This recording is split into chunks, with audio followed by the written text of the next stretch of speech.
기도하겠습니다. 주는 그리스도시오 살아계신 하나님의 아들이시나이다. 하나님 너무나 감사합니다.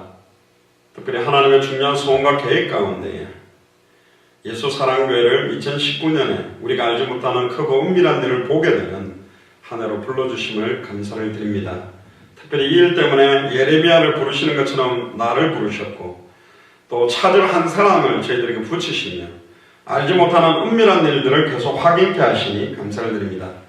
날마다 마음을 같이하여 성전에 모이기를 힘쓰고 집에서 떡을 떼며 사도의 가르침을 받아 서로 교제하며 오로지 기도하기를 힘쓰며 주께서 구원받을 사람을 날마다 더하는 교회로 마음껏 축복하시고 날마다 성전에 있든지 집에 있든지 예수는 그리스도라 가르치기와 전도하기를 주님 오시는 날까지 그치지 않는 교회로 축복하시며 흩어져 헬라인에게도 말하여 주 예수를 그리스도로 전파하니 주의 손이 함께 하시면 수단 사람이 믿고 주께 돌아오는 교회로 마음껏 축복하여 주옵소서.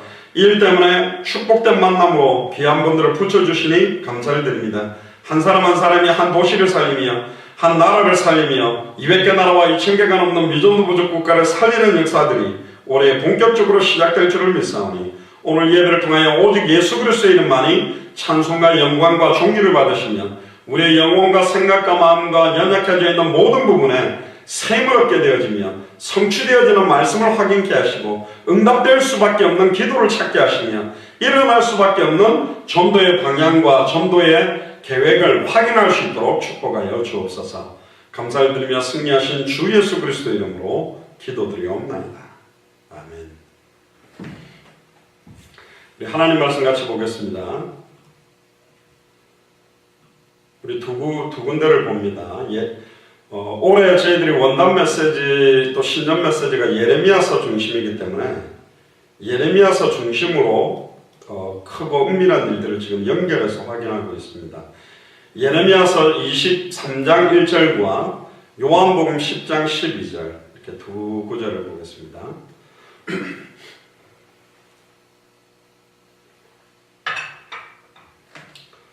제가 카톡방에 오늘 설교하는 내용들 양이 굉장히 많은데 그걸 PDF로 올려드렸습니다. 그걸 좀 보시면서 확인하면 또 말씀 받기가 훨씬 더 좋으실 수가 있을 겁니다. 오늘 제목은 적그리스도와 거짓 선지자의 실체입니다. 예레미야 23장 1절과 요한복음 10장 12절을 봉독합니다. 예레미야 23장 1절에 내 목장의 양떼를 멸하며 흩어지게 하는 목자에게 화 있으리라. 그리고 요한복음 10장 12절에 보면 싹구는 목자가 아니요 양도 제 양이 아니라 이리가 오는 것을 보면 양을 버리고 달아나나니 이리가 양을 물어가고 또 해치느니라. 아멘. 안상 증인회에서 하나님의 교회죠. 인터넷에 올린 적그리스도가 누구냐라는 부분을 인터넷에 제가 이 내용을 찾다가 보니까 깜짝 놀랐어요. 왜 깜짝 놀랐냐면 마지막 부분만 빼놓고는 보통 우리가 적그리스도가 뭐냐라는 판단 기준을 그대로 사용하고 있습니다. 그 내용들을 조금 읽어가면서 좀 확인을 한번 하면 좋겠습니다. 지금 내용은 이제 적그리스도와 거짓 선지자에 대한 걸 안상홍 증인회에서 이제 올려놓은 거죠. 적그리스도라는 말은 그리스도를 대적하는 자, 그리스도께서 사람의 모습으로 오셨음을 부인하는 자들을 적그리스도, 그리스도의 대적이란 말이죠. 적그리스도는 성경에 언급되어 있습니다. 굉장히 악한 존재로 사탄의 능력을 받아서 온갖 표적과 거짓 이적 등을 행하고 진리를 무너뜨리며 세상을 미혹합니다. 심지어 성경은 하나님께 선택받은 사람들까지 그에게 속을 것이라고 경고하고 있고요. 마태복음 24장 24절에 보면 거짓 그리스도들과 거짓 선지자들이 일어나서 큰 표적과 기사를 보여 할 수만 있으면 택하신 자를 미혹하게 되리라고 기록되어 있습니다. 그럼 적그리스도의 모습은 어떠냐? 사도 바울은 적그리스도를 가르쳐서 데살로니가후서 2장 3절에 멸망의 아들이라고 표현을 했고요. 과연 이 적그리스도는 어떠한 모습을 가지고 나타나냐? 고린도후서 11장 14절에 15절을 보면 이것이 이상한 일이 아니니 사단도 자기를 광명의 천사로 가장하나니 그러므로 사단의 일꾼도 자기를 의의 일꾼으로 가정하는 것이 또한 큰일이 아니라. 즉 사단으로 불리는 이 적그리스도는 의외의 곳에 의의 모습으로 존재하고 있다. 어떤 면에서 이 적그리스도들이나 거짓 선지자들이 사람들에게 더 많은 칭찬과 존경을 받고 있을 수도 있다. 왜? 광명한 천사라도 가정할 수 있기 때문에. 그래서 적그리스도를 구별할 수 있는 분별력이 매우 중요하겠다. 지금 안성홍 증인회에서 이렇게 기록을 해놨습니다. 그럼 어떻게 생각합니까? 대단하죠? 심지어 적그리스도의 특징을 이렇게 말합니다. 적그리스도는 불법한 자, 벨리알 등으로 불립니다. 그의 가장 큰 특징은 바로 거짓말입니다. 그가 장차 다니엘서 7장 25절에 보면 다니엘서 7장 25절에 그가 장차 말로 지극히 높은 자를 대적하며 또 지극히 높으신 자의 성도를 괴롭게 할 것이며 그가 또 때와 법을 변개코자 할 것이며 적그리스도들은 그럴듯한 말, 거짓말로 사람들의 마음을 움직이고 듣기에 좋고 만족스럽지만 실상은 우리의 구원을 방해하는 아주 무서운 말들을 하게 돼 있다. 보통 사단이 미혹하는 말 중에 착하게 사는 사람이 천국 간다? 만약에 착하게 사는 것만으로 천국 갈 수 있다면 예수님께서 굳이 이 땅에 오셔서 얼마든지 구원에 이르는 오시지 않아도 얼마든지 구원에 이르는 사람이 나와야 되는 거죠. 지금 안성홍 증인에서 이렇게 설명을 하고 있습니다. 그러나 예수님께서는 우리를 구원하기 위해 이 땅에 오셨고 우리는 반드시 예수님을 통해 구원받을 수 있습니다. 이렇게까지 지금 안성홍 증인회에서 인터넷에 올려놨어요. 이거는 지금 우리가 정통적으로 적그리스도를 규정하는 내용들을 쓰고 있습니다. 충격이죠. 그러니까 미혹받기 좋아요. 심지어 누가복음 19장 10절에 인자에 온 것은 잃어버린 자를 찾아 구원합니다. 요한복음 14장 6절에 예수께서 가라사대 내가 곧 길이요 진리요 생명이니 나로 말미암지 않고는 아버지께로 올 자가 없다. 착하게 살아야 되지만 결국은 천국에 가기 위해서는 예수님께서 어떠한 방법으로 구원을 약속하셨는지 알고 그 일을 행해야 된다. 이렇게까지 기록했습니다. 그리고 그리스도의 가르침을 이렇게 주장합니다. 여기서부터 이제 안성홍 증인의 내용들이 좀 나오는데요.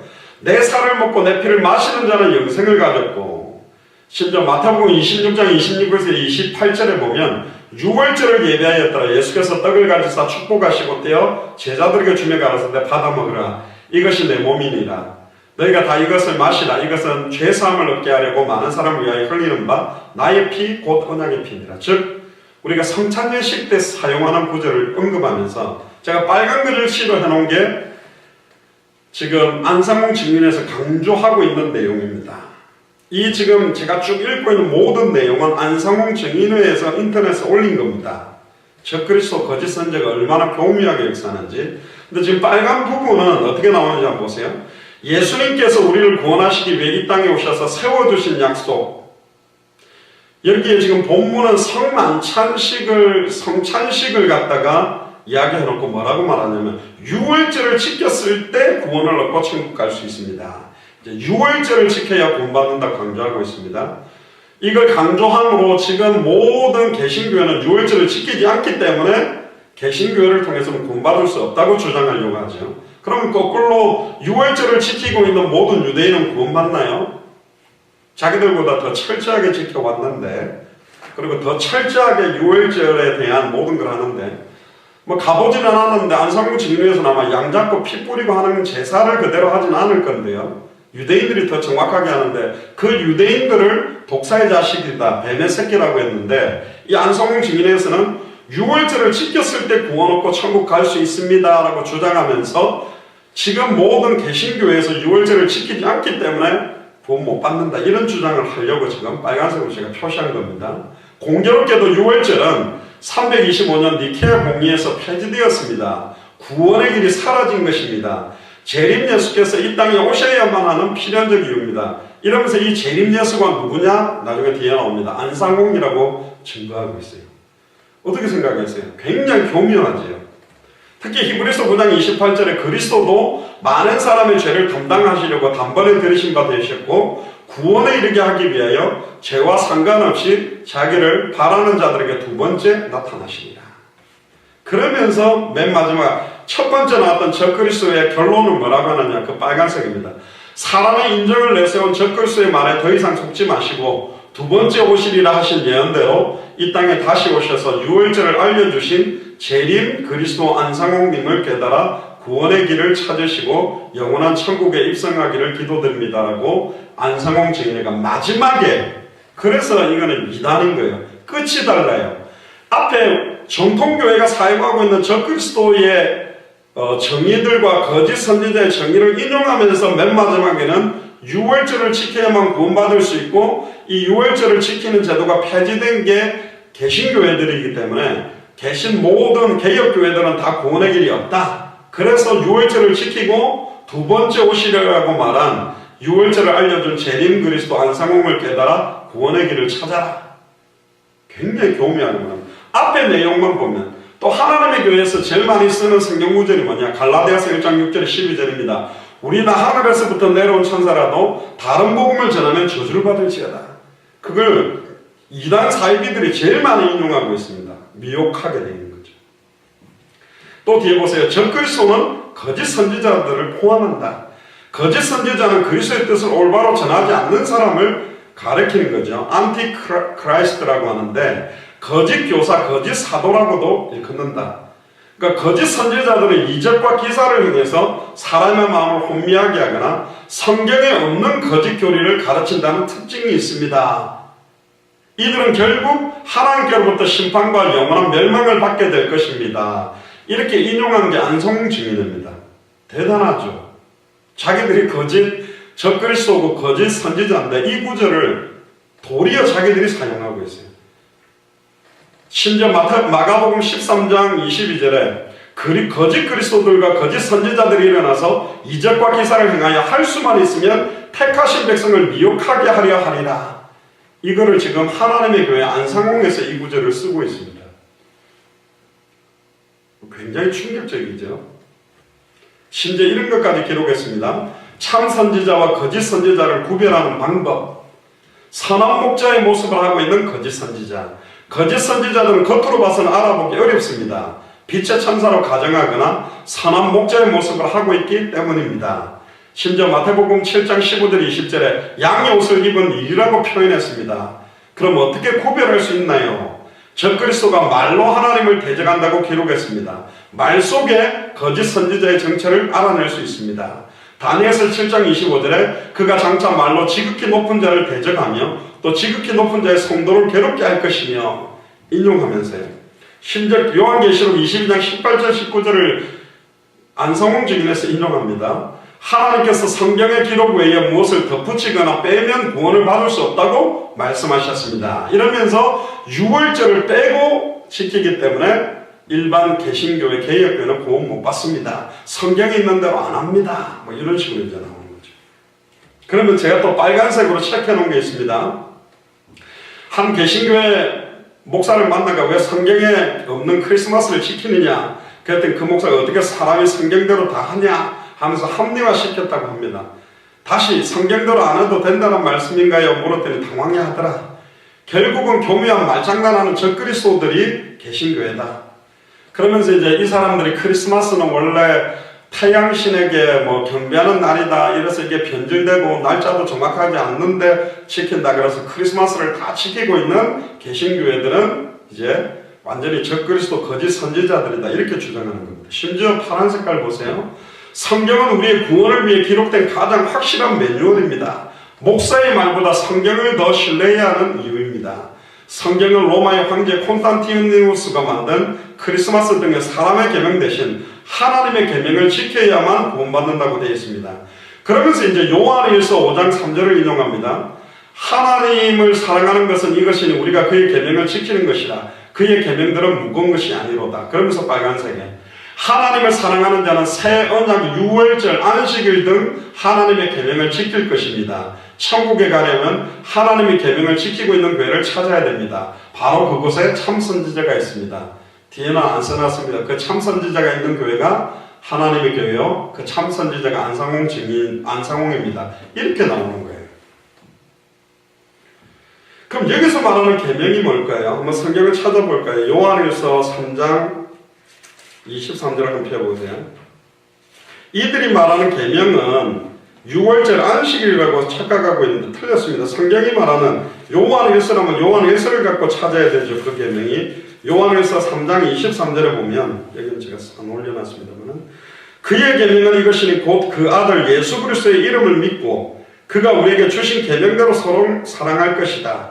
그의 계명을 지키는 자는 주 안에 거하고 주는 그 안에 거하시나니 우리에게 주신 성령으로 말미암아 그가 우리 안에서 계시는 줄을 우리가 안다. 그의 계명이 뭐냐? 그 아들 예수 그리스도의 이름을 믿는 거다. 예수를 그리스도로 믿는 것이 계명입니다. 예수를 그리스도로 믿는 사람은 하나님 사랑하고 이웃 사랑할 수 있다. 가장 큰 계명이 하나님을 사랑하고 내 이웃을 사랑해라. 이게 선지자와 강령이다. 예수님이 수많은 계명과 율법을 두 가지로 압축한 게 하나님 사랑, 인간 사랑, 서로 사랑. 결국 이걸 할 수 있으려면 아들의 이름을 믿어야 돼요. 예수를 그리스도로 알고 믿는 자가 하나님 사랑하고 이웃 사랑할 수 있죠. 이웃 사랑하는 게 뭐가 사랑인가요? 예수가 그리스도로 알고 하나님 만나는 길을 전해주고 죄와 죄에서 해방받는 길을 전해주고 사탄의 권세에서 영원히 빠져나오도록 전하는 겁니다. 지금 안상홍 증인회가요 완전히 적그리스도와 거짓 선지자를 구별하는 법 하면서 개신교회를 완전히 거짓 교회고 적그리스도와 거짓 선지자들이 있는 교회라고 주장하고, 하나님의 교회 안상홍 증인회가 새언약인 유월절과 안식일을 지키고 있기 때문에 크리스마스 같은 거 안 지키기 때문에 참 선지자가 있는 교회다, 이렇게 합리화를 합니다. 자, 여기까지가 안상홍 증인회에서 인터넷에 올린 글입니다. 여러분들은 위에 글을 어떻게 읽었습니까? 예수님은 제자들에게 거짓 선지자의 출현을 경계하라고 했습니다. 결국 거짓 선지자가 누구냐? 특히 이제 최근에 한 10가지 성경 구절을 거짓 선지자를 선별하는 부분에서 나와 있는 게 10가지입니다. 첫 번째는 마태복음 7장 15절에 거짓 선지자를 삼가라. 양의 옷을 입고 너에게 나오나니 속에는 누략질하는 일이라. 어떻게 양의 옷을 입었는지 봤지요? 정통 적그리스도와 거짓 선지자의 정의와 분별하는 것을 강조를 하면서 결국은 안상홍을 재림 예수로 딱 믿게 만들어요. 굉장히 이중 삼중적으로 교묘한 전략을 쓰는 거고, 마태복음 24장 11절에 보면 거짓 선지자가 많이 일어나 많은 사람을 미혹하게 한다. 어떻게 미혹하죠? 조금 전에 말씀드렸죠. 새언약 유월절을 안 지키고 안식일을 안 지키고 크리스마스를 없는 크리스마스를 만들어서 있지도 않는 크리스마스, 맞지도 않는 날짜를 지키기 때문에 개혁교회, 개신교회는 적그리스도와 거짓 선지자들을 이렇게 주장하고 있습니다. 심지어 마가복음 13장 22절에 거짓 그리스도들과 거짓 선지자들이 일어나서 이적과 기사를 행합니다. 하나님의 교회를 믿으면서 굉장히 응답받는 사람들이 많거든요. 할 수만 있으면 택하신 백성을 미혹하게 하려고 합니다. 우리가 예레미야서를 봤습니다. 예레미야서에 보면 반드시 이스라엘은 무너지고 망하리라고 예언됐고 바빌론에게 포로로 잡혀가서 70년 뒤에 회복된다고 했는데, 이스라엘은 그 사이에는 아무리 응답 달려도 하나님 응답하지 않습니다. 안 살아계시기 때문에 응답 안 하시는 게 아니에요. 하나님을 섬기지 않고 우상을 섬기고 자기 자신은 추악하고 더러운 상태에서 절대로 안 망해야 되고 축복 달라는 거예요. 이건 뭐랑 똑같냐면 바람 피고 도박에 빠진 남편이 하나님이 살아계시다면 나의 경제 축복 주세요, 건강 축복 주세요, 이렇게 하는 거예요. 그게 응답인가요? 그게 기도 제목인가요? 네 번째, 모든 사람이 너를 칭찬하면 화가 있도다. 그렇습니다. 사도행전 4장 12절에 천하 인간의 구원 얻을 다른 이름이 없다 그러면 기독교 말고는 다 우리를 싫어하게 돼 있어요. 그게 많은 겁니다. 그들도 구원이 있다고 다 원주를 주장해 줄 수가 없어요. 그들의 조상들이 거짓 선지자들에게 이와 같이 하였느니라. 요한복음 14장 6절에 내가 곧 길이요 진리요 생명이니 나로 말미암지 않고는 아버지께로 올 자가 없다. 예수 그리스도를 통해서만 하나님을 만나는 겁니다. 안상홍 씨를 재림 예수라고 믿는 것 자체가 바보잖아요. 창세기 3장 15절에 여자의 후손이라는 단어만 정확하게 알아도 안상홍 씨 아버지 어머니가 있거든요. 아마 맷째로 태어났다고 제가 예전에도 아는데 그 아버지와 어머니 사이에서 태어난 사람은 아담 후손입니다. 안상홍 씨는 아담의 후손이기 때문에 죄인이요. 죄인은 죄 문제 해결할 수 없고 죄인은 사탄을 이길 수 없고 죄인은 하나님께 갈 수가 없어요. 안상홍 씨는 죽었잖아요. 부활도 못했어요. 사실은 여기에 미혹을 받는 것 자체가 성경의 복음의 핵심을 모르기 때문에. 심지어 사도행전 14장 6절에도 나왔습니다. 원성 가운데로 지나서 바보에 이르러 바예수라는 유대인 거짓 선지자인 마술사를 만나니, 바예수라는 이 마술사가요, 바보 지역 전체에 영향력을 줍니다. 굉장히 미혹하고 있었고, 요한일서 4장 1절에 보면 사랑하는 자들아 영을 다 믿지 말고 오직 영들이 하나님께 속하였나 시험하라. 많은 거짓 선지자가 세상에 나왔다. 자, 그러면 여기서 우리가 조금 더 들어가 보면 이렇게 교묘하게 적그리스도의 정의, 거짓 선지자들의 정의 분별까지 하도록 해놓고는 결국은 안상원으로 끌어가는 존재들도 적그리스도고 거짓 선지자지만, 예수님이 그리스도라고 정확한 복음을 선명하게 증언하지 않는 자들도 거짓 선지자가 될 수 있어요. 심지어 자유주의 신학자들은 성경 안에서 단 이례적으로 있었던 기적과 이적, 홍해 갈라졌다 그러면 요즘 과학시대 때 믿겠냐? 죽은 사람이 살아났다 그러면 딱 이례적으로 있었던 거 믿겠냐? 그러니까 성경에 나타났던 모든 기적 이적들을 다 뺍니다. 결국 해체주의 신학이라고 그러는데, 이적적인 것 다 빼내고 이성적이고 논리적으로 딱 과학적으로 이해할 수 있는 부분만 딱 남기니까 뭐가 남냐면 인간 사랑, 서로 사랑하고 화합하고 하나 되고 섬기고 위로하고. 그러니까 예수님이 그리스도라는 100% 하나님의 능력과 인간의 모든 걸 짊어진 두 가지 예수님의 신성과 인성을 함께 더해진 원색 복음을 전하는 것이 아니라 그리스도로서의 초자연적인 역사들을 빼버리고 지상 예수로, 인간 예수로 살았던 섬김의 모습, 낮아짐의 모습, 서로를 위로하고 평화롭게 하고 화합하는 모습, 그런 설교하는 사람들도 거짓 선지자예요. 저는 그렇게 단언합니다. 틀렸어요. 그 사랑과 섬김의 실체가 그리스도입니다. 예수 그리스도입니다. 지금 자유주의 신학자들의 설교가 왜 굉장히 윤리도덕적으로 가느냐? 윤리도덕적 설교로만 치우친 것 자체가 거짓 선지자가 될 가능성이 높다니까. 두렵고 떨림으로 하나님의 음성을 들어야 됩니다. 베드로후서 2장 1절에도 보면 그러나 민간에 또한 거짓 선지자들이 일어났었나니 이와 같이 너희 중에도 거짓 선생들이 있으리라. 우리 중에 있다고 말합니다. 그들은 멸망당하게 할 이단을 가만히 끌어들여 자기들을 사신 주를 부인하고 임박한 멸망을 스스로 취하는 자들이다. 지금 목회자들의 어떤 윤리도덕적 문제가 부각되는 것은 드러났기 때문에 쉬운데, 교묘하게 굉장히 윤리도덕적인 메시지를 가지고 많은 사람들의 인기를 끌고 있는 그런 설교들도 문제예요. 기복주의적인 설교. 정확한 복음의 내용은 성경의 핵심인 예수님이 왜 그리스도로 오셨느냐는 빠뜨려놓고 무조건 교회 다니면 복 받아야 되고 무조건 잘 돼야 된다? 틀렸잖아요. 이스라엘 민족이 망해야 된다고 예레미야는 예언했거든요. 망한다니까 예레미야를 치고 감옥에 가다 버렸다니까. 하나님을 섬기지 않고 회개하지 않고 우상 숭배하고 자기를 위해 사랑하고 성령의 소욕을 따르지 않고 세상과 육체의 소욕을 따라 행하는 자가 복 받아야 됩니까? 아니죠. 완전 망해야 되죠. 지난주일날 선정영제 말처럼 쫄딱 망해야지. 그냥 망하면 안 되지. 완전 망해버려야 된다니까. 그게 응답이에요. 그게 올해 우리에게 크고 은밀한 일들입니다. 망한 게 복이라니까. 완전히 망한 바람 피운 남편 차라리 돈이라도 없애야지 덜 피우지. 바람 핀 남편에게 경제 축복이 임한다. 어떻게 되겠습니까? 도박에 빠진 사람에게 경제 축복과 건강이 임하면 잠도 안 자고 하겠지. 좋은 게 좋은 게 아니에요. 응답이 응답 아니에요. 응답 아닌 걸 응답이라 그러고 해답 아닌 걸 해답이라 그러고 결론 아닌 걸 결론이라 그런다니까. 분별력이 없으면 영적으로 분별해야 되는 겁니다. 예레미야 50장 36절에 보면 칼이 자라가는 자 위에 떨어지리니 그들이 어리석게 될 것이며 칼이 용사 위에 떨어지리니 그들이 놀랄 것이다. 조금 이따가 제가 예레미야서에 전반적으로 흐르고 있는 선지자 재산 왕들의 모습들을 제가 성경 구절을 일부러 다 인용했습니다. 계속 길어져 있는데 호세아 11장 6절에도 칼이 그들의 성읍을 치며 빗장이 깨뜨려 없이 하리니 이는 그들의 계책으로 말미암아.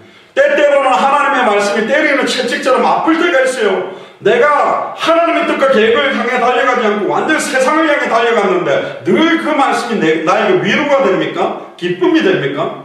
바람 피우면 너무 잘한다면서 생육하고 번성하고 충만해라면서 그게 메시지입니까? 아니요. 내가 하나님을 기쁘게 하랴 사람을 기쁘게 하랴 하나님이 전달하기를 원하는 메시지가 증언되어져야 되잖아요. 하나님의 뜻과 반대되는데 괜찮다 그럽니까? 평안하다 안전하다 예루살렘 성전에 가까이 있던 선지자들이 그랬다니까. 평안할 것이다, 안전할 것이다, 예루살렘은 영원 무궁할 것이다, 여러 나라의 선지자의 나라가 될 것이다, 제사장의 나라가 될 것이다, 왕의 나라가 될 것이라고 거짓 예언을 했다니까요. 하나님 앞에 무릎 꿇지 않고 하나님의 말씀과 언약을 붙들지 않고 우상을 깨뜨려야 된다, 안 그렇게 하고 있는데 복 받아야 된다고 말하는 게 그게 복음입니까? 아니요, 그렇게 말하는 사람들이 전부 거짓 선지자였어요. 계시록 20장 10절에 보면 또 저희를 미혹하는 마귀가 불과 유황으로 던지우니 거기는 그 짐승과 거짓 선지자도 있어 세세 밤낮 괴로움을 받으리라. 이게 마지막에도 고통을 받지만요, 이 땅에 살아있는 동안에도 고통받게 되어 있습니다. 사실은 고린도후서 4장 1절에 5절 보면 이러함으로 우리가 이 직분을 받아 그리스도를 대신한 화목케 하는 직분을 받아 긍휼하심을 입은 대로 낙심하지 아니하고 이에 숨은 부끄러움의 일을 버리고, 숨겨진 부끄러운 일을 이제 버려야 됩니다. 괴율 가운데 행하지 아니하며 하나님의 말씀을 혼잡게 아니하고 자꾸 예수가 그리스도 그 이름 하나에, 예수 그리스도의 이름에 하늘에 인자 땅에 인자 땅 안에 있는 모든 자의 무릎을 꿇었습니다. 그리스도보다도 더 좋아 보이게 만들고 그리스도보다도 더 강조하는 게 나온다, 그렇게 증가하는 사람들은 저 그리스도가 될 수 있고 거짓 선지자가 될 수 있어요. 그리스도만 높임을 받도록 만들어야 됩니다. 아멘. 모든 이름이 뛰어난 이름이 그리스도라고 그리스도만 드러나게 해야 돼요. 사실은 목사 블라인드 쳐놓고 뒤에서 메시지를 해야 돼요. 계속 그리스도만 나타나야 되는데 사람들이 더 드러나 버리는 거예요. 오직 진리를 나타내므로 하나님 앞에서 각 사람의 양심이 되어 스스로 청가하노라. 3절에 고린도후서 4장 3절에 만일 우리 복음이 가리웠으면 망한 자들에게 가리웠다. 이 망하는 자들이 누굽니까? 저 그리스도 거짓 선지자들입니다. 그 중에 이 세상 신이 믿지 않는 자들의 마음을 혼미케 하여 그리스도의 영광의 복음의 강체가 비추지 못하게 한다. 선명하게 전하지 못하는 게 아니에요. 그리스도는 하나님의 형상입니다. 하나님의 형상을 잃어버렸는데 에베소서 2장 1절에 허물과 죄로 하나님의 형상이 죽은 영, 인간의 영이 죽은 영이라면 산 영, 살려주는 영. 아담은 산 영이요 예수 그리스도 마지막 아담은 예수 그리스도는 살려주는 영이, 그 영이 우리 안에 거해야 된다니까. 하나님의 형상을 잃어버렸다면 하나님의 형상을 회복시키는 방법은 그리스도밖에 없어요. 그리스도의 영이 우리 안에 들어와야 된다니까. 그래서 5절에 우리가 우리를 전파하는 것이 아니라 오직 그리스도 예수의 주 되신 것과 또 예수를 위하여 우리가 너희의 종된 것을 전파한다. 조금 전에 인터넷에 올라와 있는 글 보세요. 굉장히 교미합니다. 저 그리스도와 거짓 선지자의 정의와 구별하는 법을 쫙 이야기하면서 결국은 말씀대로 해야 되고 더하고 빼면 안 되는데 성경에 유월절을 지켜야 돼 있고 안식을 지켜야 돼 있는데 요거 안 지키는 교회, 개신교회, 개혁교회는 다 이단이다. 우리가 안식일과 유월절을 지키고 있기 때문에 이거다. 지금 이런 식으로 딱 만들어 놓고 있습니다. 얼마나 교묘합니까? 마태복음 7장 15절 16절에 보면 많은 거짓 선지자들이 세상에 나왔다고 이야기합니다. 그들의 열매로 그들을 안다. 그러니까 열매를 봐야 돼요. 마태복음 24장 11절에 또 많은 거짓 선지자가 일어나서 많은 사람을 미혹하고 있습니다. 심지어 할 수만 있다면 택하신 자도 미혹한다고 마태복음 24장 24절에, 심지어 누가복음 6장 26절에는 모든 사람이 너희를 칭찬할 때 너희가 화가 있다. 많은 사람에게 칭찬받을 수가 없어요. 복음의 필연성, 절대성, 당연성, 유일성, 시급성을 증가하면 교회 다니는 사람들도 싫어할 수 있다니까. 제가 예전에 무당 전도를 하고 복음 전하니까요. 그 무당집 옆에 교회가 있었는데 그 교회 장로님이 나한테 뭐라는 줄 알아요? 전도사든. 왜 그 사람은 그 길로 가는데 그 사람 찾아다니면서 왜 힘들게 만드냐고. 그 사람은 그 길을 가야 되고 우리는 예수를 믿는 거라고. 이러면서 장로님이 우리 전도사님 저랑 팀들을 갖다가 못하게 더 방해한다니까요. 여러분들 그거 안 봤습니까? 현장에서 전도하면요, 예를 들면 교회 다니는 기존 신자 옆에 불신자나 타종교인이 있다. 그 사람이 복음 듣겠다가 복음 전하려고 하는데 교회 다니는 사람이 방해 놓습니다. 내가 나중에 할 거니까 그냥 가세요. 아니 절대로 복음 안 전해놓고 듣고 싶다는데도 막아요. 어떻게 생각합니까? 베드로후서 2장 1절에 보면 그러나 백성 가운데도 거짓 선지자들이 있었던 것처럼 너희 가운데도 거짓 교사들이 있으리라. 그들은 저주받을 이단들을 비밀리에 불려들어 자기들을 사실 주마저 부인하고 급격한 파멸을 스스로 불러일으킨다. 그러니까 지금 제가 조금 비아냥 거리는 건 아닌데요. 어떤 목사님이 무슨 트로트 가수 뽑는 거 대회에 이렇게 다니면서 막 트로트로 막 이렇게 해가지고 세상 사람들하고 접근한다고 이렇게 트로트로 해가 막 거봉 와가 막 트로트 뭐 찬송가 부르고 막 이렇게 하는 거 너무 좋아하거든요. 저는 그게 섞이는 거라고 봅니다. 그런 게 아닙니다. 심지어 뭐 어떤 선교사 대회 때 막 선교사들이 무슨 유행 가사, 트로트 가사에 막 개사해가지고 나를 불러주면 어디든지 달려갈 거야, 어디든지 달려간다 그러는 거 그걸 기독교식으로 개사를 해가면 그게요. 옛날에 누굽니까? JMS 정명석에서 그렇게만 합니다. 이단들이 그런 거 하면 안 돼요. 하나님 앞에 드리는 찬양을 이렇게 변질되게 세속되게 섞으면 안 되면 그들은 또 이래 주장합니다. 지금 쓰고 있는 우리가 부르고 있는 찬송가들이 예전에는 그 시대의 대중가요들을 개사한 것도 있지 않냐 이렇게 하는데 아니요. 그게 완전히 복음으로 바뀐 거하고 지금 현존하는 그런 노래들을 갖다가 가사만 바꿔서 부르는 건 다른 거 아닙니까? 목탁 들고 연부를 갖다가 하늘에 계신 우리 아버지 목탁 치면서 전능하사 천지를 이렇게 해도 됩니까? 왜 그 방식 그대로를 취합니까? 그렇지 않아요. 지금 너무 변질된 시대가 왔다니까요. 그래서 요한일서 4장 1절에 사랑하는 자들아 모든 영을 다 믿지 마라. 그 영이 하나님께 속하였는지 시험해라. 하나님께 속하였는지 시험하는 방법이 간단합니다. 제가 맨 마지막에 해놨습니다. 그리스도의 조건에 맞는지 안 맞는지 확인해 보면 돼요. 맨 뒤에 나옵니다. 그리스도가 되려면 어떤 조건을 가지고 있어야 그리스도가 되느냐. 결국은 이들은 계시록 20장 10절에 불과 유황못에 던져지고 짐승과 그 거짓 선지자들도 있어 영원 무궁토록 밤낮 고통을 받는다. 영원 무궁토록 행복과 축복을 누린다가 아니라 이 적그리스도들과 거짓 선지자들은 영원 무궁토록 밤낮 고통을 받게 되어 있습니다. 하냐냐라는 이 선지자는 아수르의 아들로 세습을 받은 선지자인데 민심과 정치를 야단하는 거짓 선지자 중에 대표적인 인물인데 70년 동안 예레미야에게 바벨론 포로로 끌려가서 70년 뒤에 회복할 거라고 하는데 2년 만에 평화가 도래할 거라고 거짓 예언을 합니다. 그래서 결국은 무너지고 죽게 되어 있다니까요.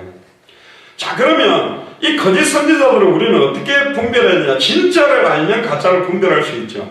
거짓 선지자의 정의는 진리를 왜곡시키는 사람이고 성경의 권위 자체를 배척하고 자기 생각을 모든 것을 기준으로 삼는 포스트 모던 사상이다. 그러니까 포스트 모던 사상은 한마디로 말하면 이런 거예요. 왜 꼭 단추를 바지에다가 자크를 앞에다 다냐, 뒤에 달아도 되고 옆에 달아도 되고 막 언밸런스 자기 생각 기준 대로 기둥 틀들을 다 깨는 거예요. 이 사상이 발전되면 왜 꼭 구원의 길이 하나야? 난 나야. 각자의 길이 있지. 정통적인 어떤 신앙생활의 기준 틀들도 다 깨는 사상이라니까요. 자, 그러면 뒤로 좀 넘어가서 예레미야서를 통해서 우리가 크고 은밀한 일을 확인하고 있는데 예레미야서에 이 선지자들이 얼마나 추악한 짓을 했는지 한번 볼까요? 예레미야 2장 6절을 보면 그들이 우리를 애굽 땅에서 인도하여 내시고 광야고 사막과 구덩이 땅, 건조하고 사망의 음침한 땅, 사람이 다니지 아니하고 거주하지 아니한 땅을 통각해 하시던 여호와께서 어디 계시냐고 말하지 아니하이도다.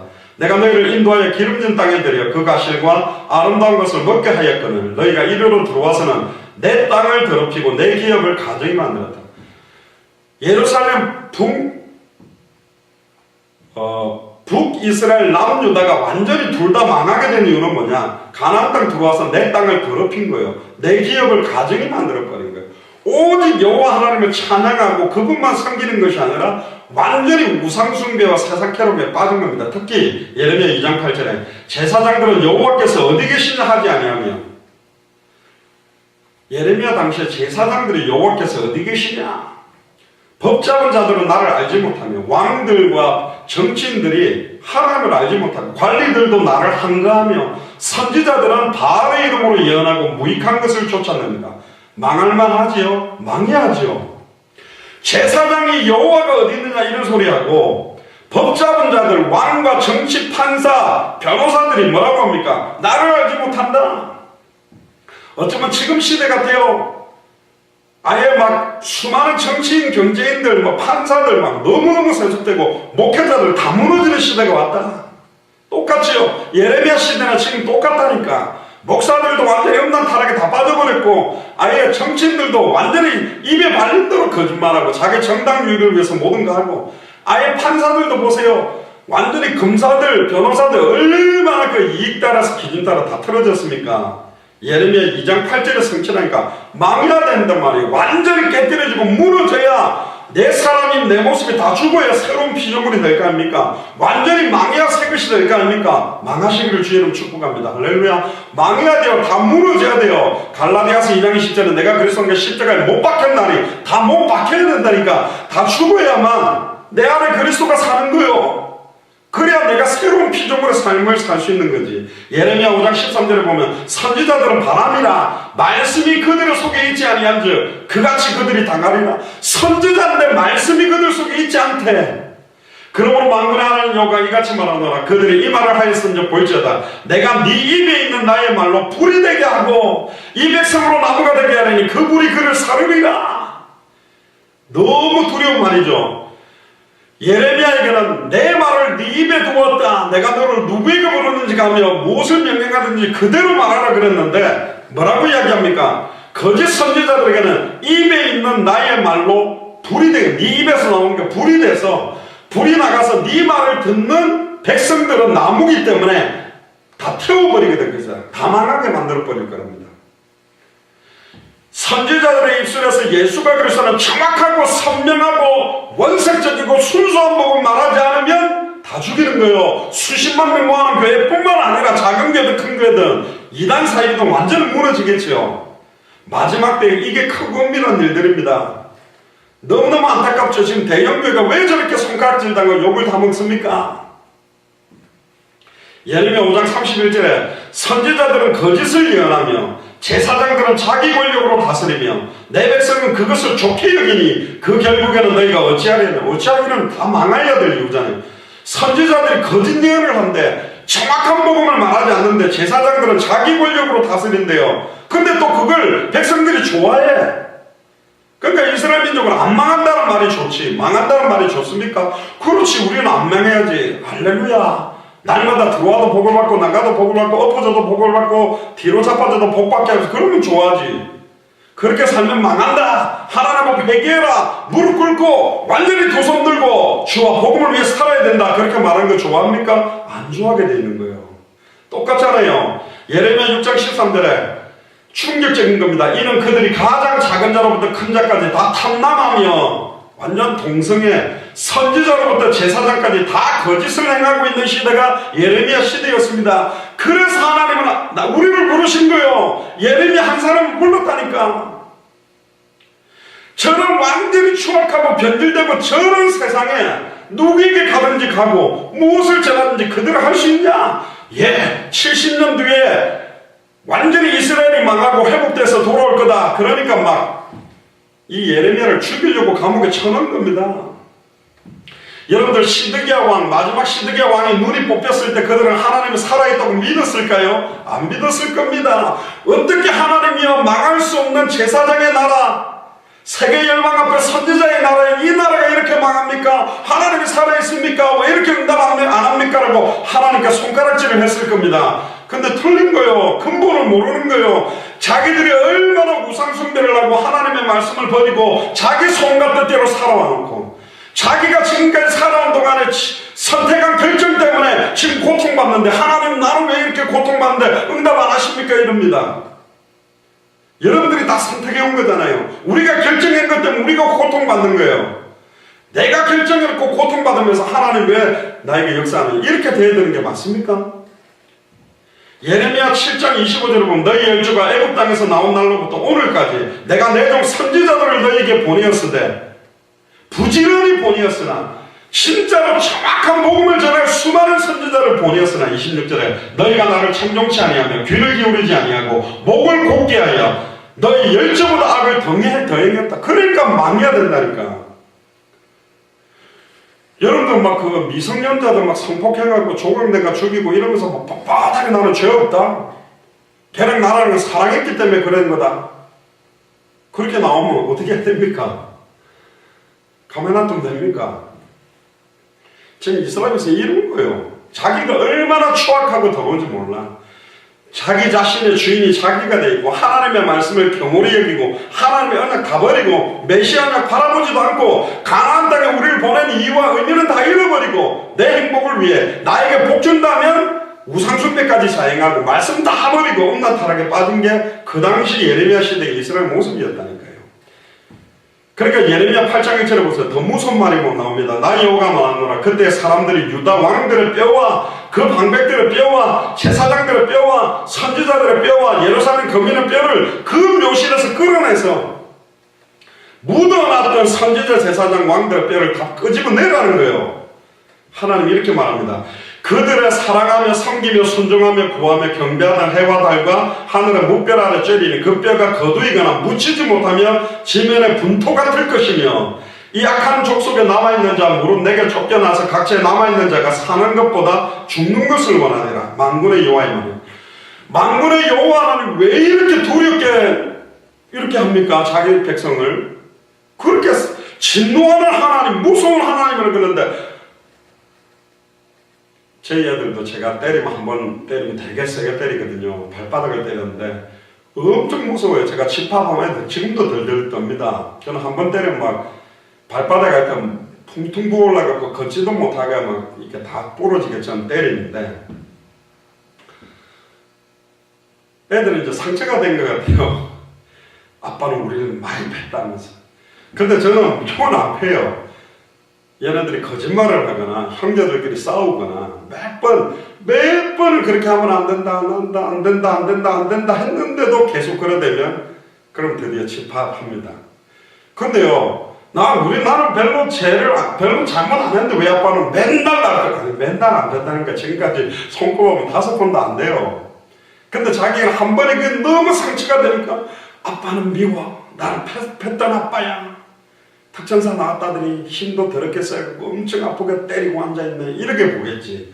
그런데요, 자기들이 얼마나 죄를 지었고 이거는 하나도 생각 안 해. 무조건 하나님이 진노하는 것만 어떻게, 심지어 하나님이 어느 정도입니까? 옛날에 그 어떤 연쇄살인범 미국에 얼마나 그 연쇄살인범이 미웠는지 어떻게 했는지 아세요? 그 연쇄살인범이 혹시나 이게 죽었던 실체가 살아날까봐 사람들이 땅을 파가지고 그 관에다가 콘크리트를 갖다가 입혀가지고 절대로 그 뚫지도 못하게 해야 돼. 콘크리트를 몇 겹을 해갖고 덮어버린 경우가 있었거든요. 근데 하나님은 거꾸로 했어요. 다 뼈들을 끄집어내라. 묻히지도 못하게 만들어라. 땅에 분토처럼 흩어지게 만들어라. 하나님을 두려워하지 않고 경외하지 아니하고 참된 하나님의 말씀을 정확하게 대언하지 않고 선포했던 선지자들, 제사장, 왕들을 이렇게 하겠다고 말했다니까요. 그게 계속 나옵니다. 예레미야 8장 10절에도 그러므로 내가 그들의 아내를 타인에게 주겠다. 못생긴 아내를 주면 타인이 싫어할 건데 너무 예쁜 아내를 할지라도 타인에게 주겠다. 그들의 전지를 그 차지할 자기 그 땅도 다 줘버리고 그들의 가장 작은 자로부터 큰 자까지 참 탐나하며 선지자로 제사장까지 다 거짓을 행했다. 그들이 딸 내 백성의 상처를 심상히 고쳐주며 말하기를 평강하다 하나 평강이 없도다. 아니 하나님을 대적하고 하나님 말씀 잃어버렸는데 평강할 수 있나요? 평안할 수 있나요? 응답받을 수 있어요? 하나님 뜻과 반대로 가고 있는데 경제 축복이 넘치면 어떻게 됩니까? 도박에 빠진 사람에게 경제 축복이 축복입니까? 아니잖아요. 못 깨닫는 거예요. 그게 예레미야서 지금 예레미야 13장 14장 특히 14장 13절을 보면 이에 내가 가로되 슬프도소이다 주 여호와의 보소서 선지자들이 그들에게 이르기를 너희가 칼을 보지 못하겠고 팔을 보지 아니하겠고 기근은 너희에게 이르지 아니할 것이라 여호와께서 이곳에서 너희에게 확실한 평강을 주리라 하나이다. 예레미야가 말하는 거예요. 거꾸로 예언하고 있습니다. 하나님은 망한다 그랬는데 아예 칼도 보지 않을 것이고 기근도 안 오고 확실한 평강을 줄 것이다. 그러니까 예레미야 14장 14절에 여호와께서 내게 이르시되 선지자들이 내 이름으로 거짓 예언을 하도다. 나는 그들을 보내지 아니하였다. 보내지도 않았는데 가서 말하고 있고 전하라는 말도 준 적이 없는데 여호와 하나님께 받았다고 말하고 있어요. 그들에게 명하거나 이르지 아니하였거늘 그들이 거짓 계시와 복술과 허탄한 것과 자기 마음의 속임으로 너희에게 예언하는도다. 그러므로 내가 보내지 아니하였어도 내 이름으로 예언하여 이르기를 칼과 기근이 이 땅에 이르지 아니하리라 하는 선지자들에 대하여 나 여호와가 이같이 노노라. 그 선지자들은 칼과 기근에 멸망할 것이요 그들의 예언을 받은 백성은 기근과 칼로 인하여 예루살렘 거리에 던져짐을 입을 것인즉 그들을 장사할 자가 없을 것이요 그 아내와 그 아들과 그 딸들도 그렇게 되리니 이는 내가 그들의 악을 그 위에 부음이니라.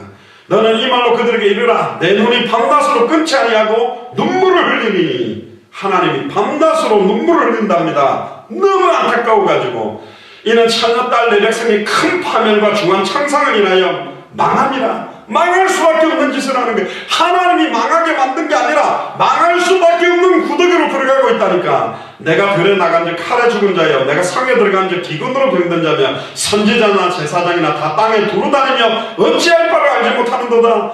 목회자들, 사역자들, 선교사들이 전 세계를 다니면서 뭘 해야 될지도 모르고 뭘 전해야 될지도 모르는 게 현실 아닙니까? 선교사님들이 나가보면 알 거예요. 그때 예레미야 23장 5절에 나 여호와만 보라 내가 때가 이르니 내가 다윗에게 한 의로운 가지를 일으킬 것이라. 할렐루야. 다윗의 한 의로운 가지가 바로 예수 그리스도입니다. 그가 왕이 되어 지혜롭게 행사하며 세상에 공평과 정의를 행할 것이며 그날에는 유다는 구원을 얻겠고 이스라엘은 평안히 거할 것이며 그 이름은 여호와 우리의 의라 일컬음을 받으리라. 그러므로 나 여호와가 말하노라. 보라 날이 이르리니 그들이 다시는 이스라엘 자손을 애굽 땅에서 인도하여 내신 여호와의 사심으로 맹세하지 아니하고 이스라엘 집 자손을 북방 땅 그 모든 쫓겨났던 나라에서 인도하여 내신 여호와의 사심으로 맹세할 것이며 그들이 자기 땅에 거하리라 하시니라. 선지자들에 대한 말씀이라. 내 중심이 상하며 내 모든 뼈가 떨리며 내가 취한 사람 같으며 포도에 잡힌 사람 같으니 이는 여호와의 그 거룩한 말씀을 인합니다. 이 땅에 행음하는 자가 가득하다. 저주로 인하여 땅에 슬퍼하며 광야의 초장들이 마련하니 그들의 행위가 악하고 힘쓰는 것이 정직하지 못한다. 여호와께서 말씀하시되 선지자와 제사장들이 다 사택한지라 내가 내 집에서도 그들의 악을 발견하노라. 계속 이야기합니다. 23장 전체 지금 다 읽으려면 시간이 없네요. 예레미야 25장에도요 여호와께서 그 종을 부지런히 보냈지만 듣지 않았다. 예레미야 27장에도 28장에도 계속 그 이야기를 얼마나 심지어 예레미야가 2장 9절에 보면 성문이 땅에 묻히며 빗장이 꺾여 회파되고 왕과 방백들이 율법 없는 열망 가운데 있으며 그 선지자들은 여호와의 묵시를 받지 못한다고. 처녀 시온 장로들이 땅에 앉아 잠잠하고 티끌을 머리에 무릎 쓰고 굵은 배로 허리를 둘렀으며 예루살렘 처녀들은 머리를 땅에 숙였도다. 내 눈이 눈물에 상하여 내 창자가 끊으며 내 간이 땅에 쏟아졌나니 이는 처녀 내 백성이 패망한 어린 자녀와 젖먹는 아이들이 성읍 길거리에 혼미함이로다. 자녀들 보고만 듣고 다 세상적으로 방황하고 죽어가는데 그거 보고 원통해하지도 않고 있다. 2장 14절은 네 선지자들이 네게 대하여 헛되고 어리석은 묵시를 보았으므로 네 죄악을 드러내서 네 사로잡힌 것을 돌이키지 못하였다. 저희가 거짓 경고와 미혹해 할 것만 보았다. 거짓 경고, 거짓 예언. 그래서 예레미야 4장 1절에 슬프도다. 어찌 그리 금은빛을 잃고 정금이 변하였으며 성소의 돌이 각 거리머리에 쏟아졌는고. 질 한가리가 되고 들깨는 새끼를 먹이는데 처녀 내 백성은 자네나여 광야에 타조가 떠도 타조는 알라놓고 돌아다녀요. 알아서 땅에 지혈로 태어나거든. 4절에 젖먹이가 목말라 혀가 입천장에 붙으며 어린아이가 떡을 구하나 띄워줄 사람도 없다. 전에는 진술을 먹고 붉은 옷을 입고 길 이우던 자가 이제는 거름더미 배설물을 안았다. 사도 바울이 말한 배설물은 똥이 아닙니다. 세상에 좋은 부귀영 말하니까 그게 자기의 모든 것인지 덮어쓰고 있는 게 현실입니다. 8절에 얼굴이 쑥보다 검고 그 가죽이 뼈에부터 막대기같이 말랐으니 거리에서 알 사람이 없다. 심지어 10절에 처녀 내 백성 이스라엘이 멸망할 때에 자비한 부녀가 손으로 자기 자녀를 자기들은 자비하다고 생각하는 부모랍니다. 그런데 스스로 자녀를 식물로 삶아서 먹어버렸답니다. 자녀 다 죽인 거예요. 이유가 먼저 13절에 그 선지자들의 죄와 제사장들의 죄악을 인하니 저희가 성읍 중에서 의인의 피를 흘렸도다. 누구 죄냐? 저와 같은 목사, 사역자, 전도사님들, 선교사님들의 죄로 다 죽게 된다. 정확한 복음을 증거하지 못했기 때문에 그들 개인과 가정과 후손들도 다 죽게 된다. 자, 그럼 거짓 선생, 거짓 선지자, 거짓 예언자를 분별하는 방법이 뭐냐? 시간 좀 많이 갔습니다만 빨리 마무리를 좀 하겠습니다. 마태복음 24장 23절 27절에도 보면 택하신 자들을 미혹하게 돼 있다고 되어 있습니다. 특히 베드로후서 3장 3절에도 보면 말세 때 기롱하는 자들이 자기의 정욕을 쫓아 행하며 기롱하는 소리를 하고, 유다서 1장 17절 18절에 보면 아예 경건치 않은 정욕도 행하며 기롱하는 자들이 있다. 가장 좋은 방법은요, 예수가 그리스도라는 성경의 복음, 즉 진리를 정확하게 알면 너무 선명하죠. 모조품 가리는 방법, 모조품을 연구할 필요 없이 진짜를 정확하게 알면 돼요. 디모데후서 2장 15절에 진리의 말씀을 옳게 분별할 수 있어야 됩니다. 성경의 핵심은 예수가 그리스도라는 크고 은밀한 비밀을 하나님의 은혜를 깨닫고 계시로 받으면 거짓 교훈들은 벌써 딱 알게 돼 있어요. 저희 교회만큼 계속 예수가 그리스도 복음만 말하는 게 어디 있습니까? 여기는 거짓 선지자들 이 사방에 들어올 수가 없어. 아마 그 사람들이 숨어 들어오면 미칠 거예요. 괴로워할 거예요. 와, 미치겠다. 이렇게 맨날 이야기할 수 있는, 좀 딴소리도 좀 해보지. 마태복음 3장 16절 17절에 보면 성부, 성자, 성령의 삼위일체에 대한 내용이 나옵니다.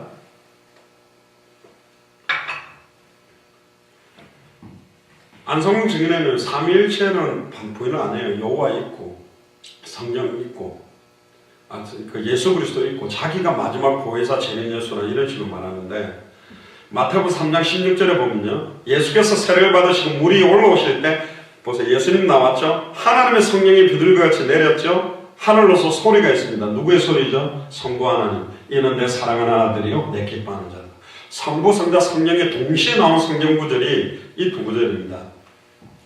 첫 번째는 어떻게 하면 분별하겠냐. 66권 성경을 예수가 그리스도란 복음 중심으로 공부하고 성경의 복음의 눈으로 다른 모든 성경의 가르침으로 판단하는 겁니다. 창세기로부터 계시록까지 보는 눈이 뭐냐? 예수가 그리스도는 복음의 눈으로 보고 전도라는 눈으로 보고 끝을 향해 다시 오실 그리스도를 보는 종말론적 관점으로 보는 겁니다. 구속사 관점과 함께 종말론적 관점으로 보며 전도 관점으로 선교 관점으로까지 다 봐야 66권에 대한 전체적인 사건이 이해가 됩니다. 왜냐하면 요한복음 20장 31절에 성경 기록 목적이 예수께서 하나님의 아들 그리스도이심을 믿게 하려 하며 또 너희로 믿고 그 이름을 힘입어 생명을 얻게 하기 위해 기록되어 있기 때문에 예수가 왜 그리스도로 오셨고 왜 이렇게 행하셨는지 봐야 확인할 수 있는 거죠. 자, 그러면 그 거짓 선생을 어떻게 좀 확인할 수 있냐? 예수님을 뭐라고 말하느냐? 그걸 정확하게 보면 돼요. 마태복음 16장 15절 16절을 보면 예수님이 물었죠. 수많은 사람들이 예수님을 엘리야 신기운동하는 것처럼, 예레미야 박해운동하는 것처럼, 세례요한 아예 인권운동하는 것처럼, 선지자 중에 하나 아예 예언운동 지식운동하는 것처럼 보였지만 너희들은 나를 누구라느냐? 예수님을 누구라고 말하느냐를 정확하게 봐야 돼요. 베드로가 말했죠. 주는 그리스도시요 그리스도 기름 부음 받은 자.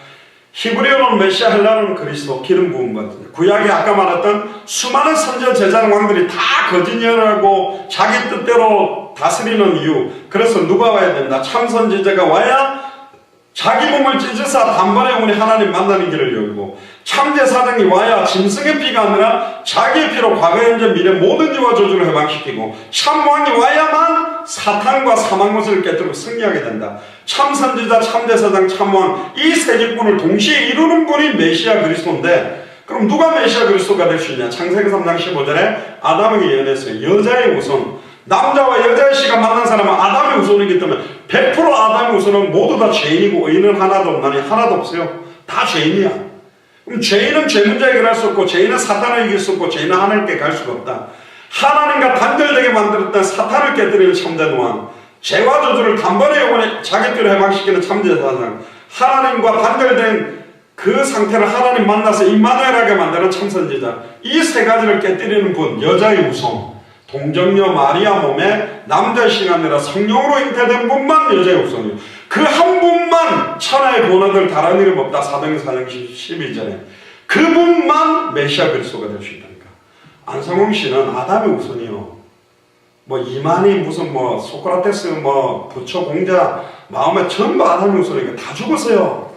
사망 권세를 깨뜨리고 부활해야만 되거든요. 요한 2서 1장 9절을 보면 지나쳐 그리스도의 교훈 안에 거하지 않는 자는 다 하나님을 모시지 못하되 교훈 안에 거하는 그 사람은 아버지와 아들을 모신다.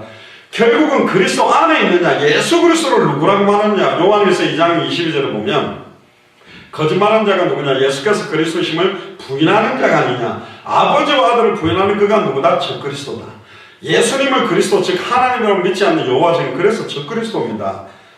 그리고 예수 그리스도와 그분의 구속 100% 하나님 100% 인성을 거부하는 사람 또 이 사람이 적그리스도냐 거짓 선자 어떻게 구분하냐? 복음을 정확하게 말하는가? 복음은 성경대로 이루어진 예수님의 십자가 죽음과 부활, 승천, 재림에 대한 좋은 소식인데 한마디로 예수가 그리스도라는 거죠. 근데 많은 사람들이 하나님은 당신을 사랑하십니다.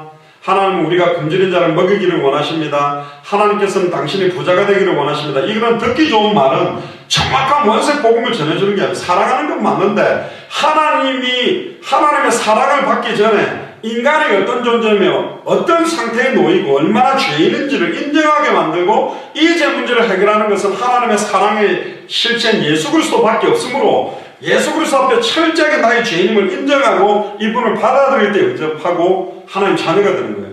보통 죄인과 회개를 촉구하지 않고 그냥 당신이 어떤 가운데 있더라도 예수님은 사랑하기 때문에 누구든지 그냥 예수님 마음속에 모시는 기도만 하면 그만 그렇게만 말하는 건 틀렸다니까. 그렇게 말하면 안 돼요.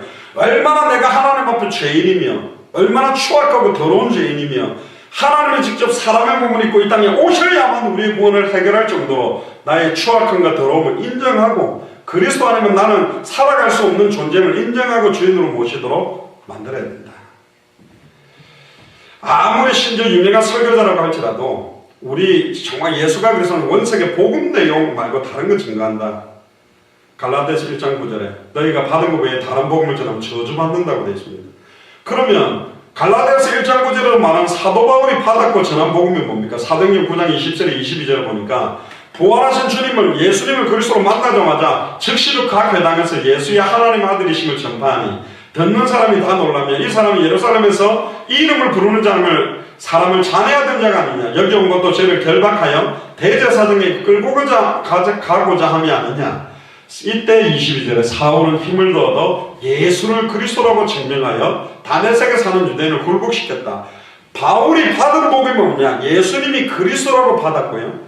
그렇기 때문에 17장 2절에 3절 20년이 지났는데도 데살로니가에서 뭐라고 하냐? 바울이 자기 규례대로 저에게 들어가서 세안식일에 성경을 가지고 강론하며 뜻을 풀어 그리스도가 해를 받고 죽은 자 가운데서 다시 살아나야 할 것을 증명하고 이르되 내가 너에게 전하는 이 예수가 곧 그리스도다. 예수가 그리스도라고 전한 게 우리가 받은 복음이고 사도 바울을 통해 받은 복음의 내용입니다. 사도행전 18장 1절에서 5절에도 바울이 아덴에서 고린도로 들어갔는데 브리스기와 아굴라를 만났습니다. 어비 같아서 같이 살았습니다. 그러면서 5절에 보세요. 실라가와 디모데가 마게도냐로부터 내려오매 바울이 하나님의 말씀에 붙잡혀 유대인에게 예수는 그리스도라 밝히 증언하니 할렐루야. 갈라디아 교회에도 전해준 게 뭐냐? 예수가 그리스도라고 전했다니까. 예수가 그리스도라는 것이 바울이 받았고 증언했던 성경의 복음입니다. 베드로가 오순절 마가의 집 다락방에서 성령 충만 받자마자 선포한 메시지의 내용이 뭐냐? 사도행전 2장 36절에 그런즉 이스라엘 온 집은 정령이 할지니 너희가 십자가에 못 박은 이 예수를 하나님이 주와 그리스도가 되게 했다. 예수님이 그리스도라는 메시지가 최초의 성령 충만을 통해서 나왔던 메시지 내용이라니까. 그러면서 마지막 때는 요엘서 2장 28절에 남종이나 여종이나 어린아이나 늙은이나 구약의 수많은 선지자 제사장 왕들을 세우는데 전부 거짓 예언하고 잘못했으니 이제는 특별한 선지자 제사장 왕을 세우는 게 아니라 혈통이나 레위 족속으로 쓰지 않고 남종이나 여종이나 어린아이나 늙은이나 성령을 물붓듯이 부어주겠다. 할렐루야. 누구든지 예수를 그리스도로 믿는 자가 이제는 만인 선지자직분, 만인 제사장직분, 만인 왕직분 그리스도의 정권을 받게 되는 거예요. 선교사가 되는 겁니다. 초대교회 모든 성도들과 사도들이 어떻게 전했냐? 사도행전 5장 42절에 보면 저희가 날마다 성전에 있든지 집에 있든지 예수는 그리스도라고 가르치고 예수는 그리스도라고 전도하기로 쉬지 않았습니다. 그래서 우리 예수 사랑교회가 이렇게 하려고 하는 거예요. 초대교회 그대로. 사도행전 18장 24절 28절에 보면 사도 바울의 제자였던 브리스기라 아굴라가 아볼로의 설교를 듣고 하나님의 도를 더 정확하게 풀어 이르니까 아볼로가 어떻게 전했습니까? 사도행전 18장 28절에 성경으로서 아볼로도 뭐라고 전하죠? 위에 보면요 25절에 보면 예수에 관한 것을 자세히 말하며 가르쳐봤던 사람 요한의 세례만 많은 사람이 아볼로입니다. 그런데 성경으로서 아볼로도 예수는 그리스도라고 증언하여 공중 앞에서 유력하게 유대인들의 말을 이기게 만들도록 변화됐어요. 사도 요한도 요한에서 5장 1절에 보면 예수께서 그리스도심을 믿는 자마다 하나님께로 난 자다. 예수가 그리스도다. 그 의미를 알아야 하나님께 난 자요. 그리스도 단어 의미도 몰라. 너무 안타까운 시대가 왔다는 거예요. 결국은 예수님을 뭐라고 말하고 증언하는 복음 메시지를 어떻게 하느냐를 보면 적그리스도 거짓 선지자를 구분할 수 있고, 마지막 세 번째는 그들의 성품과 삶의 열매가 어떻게 나타나는가. 유다에서 1장 11절에 가인의 길에 행하였으며 싹스를 위하여 발람의 어그러진 길로 몰려갔으며 고라의 폐역을 따라 멸망하였도다. 말은 예수는 그리스도다 해놓고 아예 탐욕과 거짓과 음란과 타락의 열매를 계속 산다. 그 거짓 선지자입니다. 적그리스도가 될 수 있어요. 예수가 그리스도는 복음을 말하면서 삶의 열매는 완전히 음란 타락에 빠졌고 완전히 불신자같이 산다. 거짓 선지자라고 말해야 됩니다. 우리는. 왜 그렇습니까? 마태복음 7장에도 보면 13절부터 좁은 문으로 들어가라. 15절에 거짓 선지자를 삼가라. 16절에 그들의 열매로 그들을 알 수 있다. 못된 나무가 좋은 나무가 나쁜 열매를 맺을 수 없다. 20절에 이름으로 그들의 열매로 그들을 알리라. 21절에 주여 주여 하는 자마다 천국에 들어갈 수 없다. 다만 하늘에 계신 내 아버지 뜻대로는 내 아버지의 뜻이 뭐죠? 요한복음 6장 40절에 아들을 보고 믿는 자마다 영생을 얻는 것이 아버지의 뜻이요 예수를 보고 그리스도를 믿도록 돕고 그렇게 행하도록 해야 되는데, 주의 이름으로 뭐만 하죠? 선지자 노릇만 하고, 주의 이름 뭐만 하죠? 귀신만 쫓아내고, 주의 이름 뭐만 하죠? 권능만 행해. 수많은 권능, 수많은 귀신 쫓아내고 수많은 선지자 노릇했는데 예수가 그리스도라는 걸 증언하지 않았다. 그게 불법입니다. 그래서 떠나가라. 내가 너희를 도무지 알지 못한다. 왜? 예수를 그리스도로 믿어야 생명을 얻는데 영원한 생명 얻도록은 안 하고 엉뚱한 역사만 일으키고 돌아다닌 겁니다. 사탄도 빛의 선사로 가정한다고 고린도후서 10장 11장 10절에 15절에 나옵니다. 그래서 그리스도의 조건이 뭐냐? 이것만 읽고 마칩니다. 5분 안에. 첫 번째입니다. 성경은 말세에 일어나 거짓 그리스도에 대해 예언하고 있습니다. 많은 사람이 예수 그리스도 이름으로 와서 내가 그리스도다고 미혹한다고 되어 있습니다. 심지어 말세에 거짓 선지자가 많이 일어나 사람을 미혹합니다. 큰 표적과 기사도 보여줘서 구원받은 자도 미혹당할 만큼 흔들어 놓습니다. 이 적그리스도가 이적과 큰 이적과 권세로 땅에 거하는 사람을 미혹할 거라고 계시록 13장에. 따라서 눈에 보이는 능력, 표적, 기적을 쫓아가는 사람은 사단의 역사로 말미암아 유혹받고 속아서 멸망에 이릅니다. 그래서 말세에는 결론적으로 능력, 기적이 아닌 분명한 하나님의 말씀을 따라가는 자만 말세에 승리합니다. 할렐루야. 기록된 말씀, 이 눈에 아무 증거 안 입혀도 말씀 붙드는 거예요. 그러면 이단 사이비가 막 병낫게 하고 기적을 행하면 그게 참 종교입니까? 아니요. 마지막 때는 하나님이 말씀만 딱 붙들고 승리하도록 눈에 보이는 증거 따라가지 않도록 하기도 합니다. 때때로는 병이 안 나도 괜찮고 응답 안 와도 괜찮고 경제가 더 어려워지고 질병이 더 심해진다 할지라도 예수를 그리스도로 믿는 자에게 주는 평안과 기쁨은 비교가 안 되는 거예요.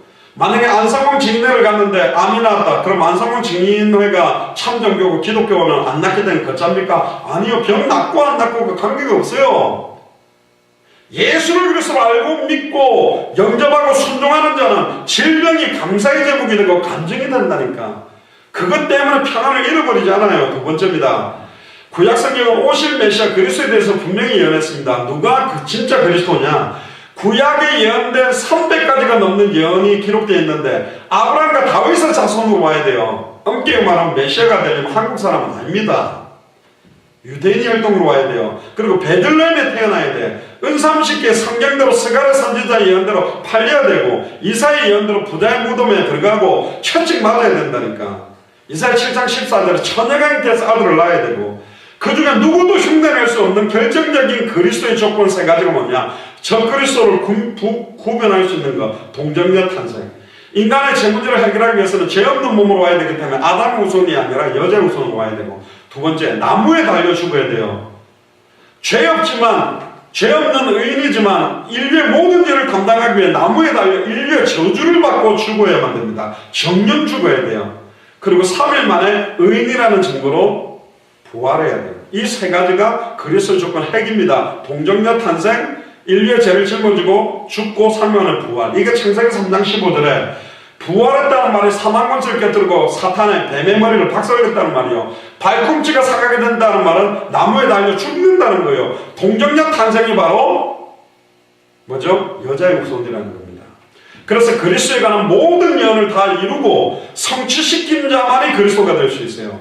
3번입니다. 구약의 그리스도에 대한 모든 예언을 완벽하게 성취시킨 분이 누구냐? 물론 아직 다 남아있는 예언이 있어요. 다시 오실 것에 대한 예언은 남아있지만 아예 그리스도에 대한 예언을 완벽하게 성취시킨 예수님을 통해 성취시켰습니다. 그래서 예수님만 구약의 모든 예언을 구체적으로 성취했습니다. 마태복음 1장 1절에 아브라함과 다윗의 자손으로 오셨고, 누가복음 2장 1절에 7절에 유대 땅 베들레헴에 출생하셨고, 마태복음 26장에 가룟 유다의 배신으로 은사님께 팔렸고, 마태복음 27장에 부자의 아리마다의 요셉의 묘실에 전사됐고, 세상에 그 누구도 따라할 수 없는 이 세 가지를 완전히 성취했다니까. 마태복음 1장 18절 23절에 처녀강태의 아들을 낳은 그 이름을 예수라. 할렐루야. 예수님이 그리스도입니다. 임마누엘이라. 우리와 영원히 하나님으로 함께하게 만드는 분입니다. 그래서 요한복음 1장 1절에 14절에 하나님이 말씀이 육신을 입고 이 땅에 눈에 보이는 말씀으로 오신 분이 예수님이요.